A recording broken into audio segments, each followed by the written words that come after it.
كنت قاعد كده في امان الله بفكر في الحاجات اللي عايز اعملها او نفسي اعملها عامه زي اي حد يعني عادي او اي حاجه هدف اي حاجه عايز يوصل لها. فلقيت ان احنا ممكن نقعد وقت كتير جدا نفكر في الحاجه دي. يعني الوقت بيستغرق ممكن كمان يوصل الامر ان انت بتاخد وقت في التفكير او ان انت عايز بس يعني عايز الحاجه دي بس بتاخد وقت في الموضوع ده اكتر من الوقت اللي انت محتاجه عشان تنفذها او تخلص الحاجه دي او تستمتع بيها ايا كان الحاجه. فقعدت ادور هنا ادور هنا اكتشفت ان هو الموضوع ده لو سالت اي حد عايز يعمل اي حاجه ايه اللي مأخرك ايه اللي معطلك ليه ما عملتش الحاجه اللي ما بتعملهاش، هتلاقي الموضوع كله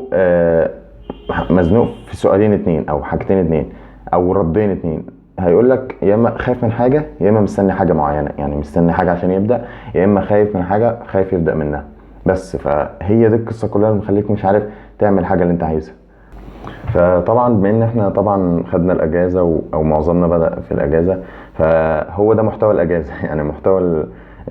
فتره الاجازه كلها الشهرين او الثلاثه او الاربعه، تلاقي كله عايز اعمل كذا عايز اعمل كذا عايز اعمل كذا حاجات كتير، يعني تلاقي كل واحد عنده خططه معينه خطط كتير قوي، بس ما حدش بينجز حاجه ما حدش بيعمل حاجه. ليه بقى؟ برضو نفس السببين، اللي خايف تفشل، خايف ما اعرفش حاجه معينه في النص، خايف ما اوصلش اللي انا عايزه، خايف ما تنجح كذا، يا اما مستني مثلا امكانيات، مستني اي حاجه، بس كسل فدماغه بتفضل خايف بقى من الحاجه دي، ما مش هوصل، ما مش هنجح، ما انا مش هعرف اظبطها كذا، فما بيبداش بقى في الحاجه ولا بيعملها. ففكره فيديو النهارده بس يعني انا جاي اقول لك هو ابدا، يعني خش في الحاجه اللي انت عايز تعملها دي وخلاص ابدا، مش مهم انت توصل، بس مجرد ما انت تبدا فيها. لو في حاجه مثلا مش واضحه السكه هتبدا تمشي معاك، هتبدا تظبط، هتبدا الدنيا تظهر لك ايه الصح ايه الغلط ايه الوحش هكذا. بس ما تفضلش قاعد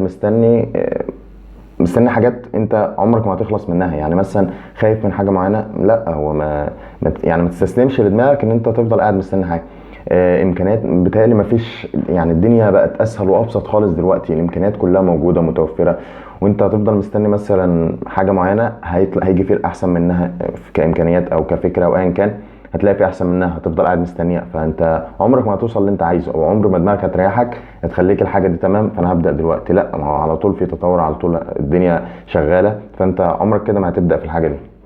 فايا كان اللي عايز تعمله او اللي عايز تبدا فيه، فاليوم او الساعه او الوقت اللي انت هتستغله في البدايه ده او هتبدا فيه ده عمره ما هيخسرك، يعني ده انت المستفاد منه. فالساعه اللي انت حتى لو البدايه دي وحشه فانت استغليت الوقت ده ان انت تحسن لقدام، فانت عمرك في حياتك ما هتبدا وانت الدنيا فل معاك، يعني هتوصل للتوب او الادفانسد كده من البدايه، لا البدايه دي لازم هتكون فيها تعرجات شويه، فيها حاجات غلط، حاجات مش مظبوطه، حاجات الدنيا مش كويسه فيها قوي، بس هي البدايه دي الفتره اللي انت هتستغلها فيها هي دي اللي هتظبطها.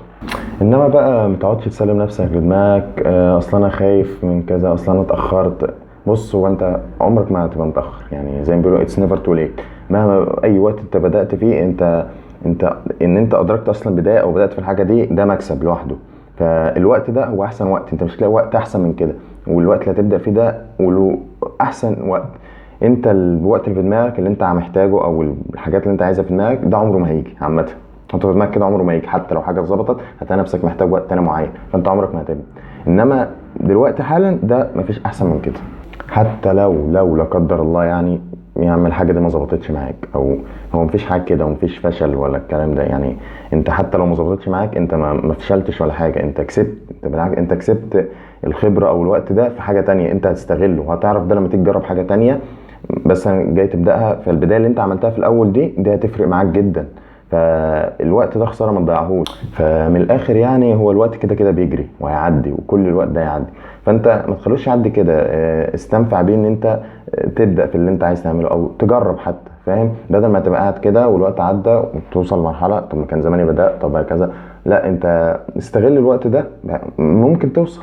لان ببساطه يعني الحاجه دي عمرها ما بتتعمل لوحدها، يعني الفكره ما تفضلش حابسها في دماغك وهتتنفذ بقى في دماغك او انت عايز تنفذها بس هي تعمل لوحدها، لا هو انت لازم هتعمل وهتبدا وهتقع في مشاكل في الاول والدنيا مش هتبقى مظبوطه لك في الاول، فانت كده كده لازم تبدا ولازم تعمل الحاجه دي، فاستغل الوقت بقى وجرب فيها بس. فخلاصه الفيديو يعني في الاخر الفيديو ده كله البسيط ده لو كلمه واحده هو ابدا، ابدا بس في الحاجه اللي انت عايز تعملها.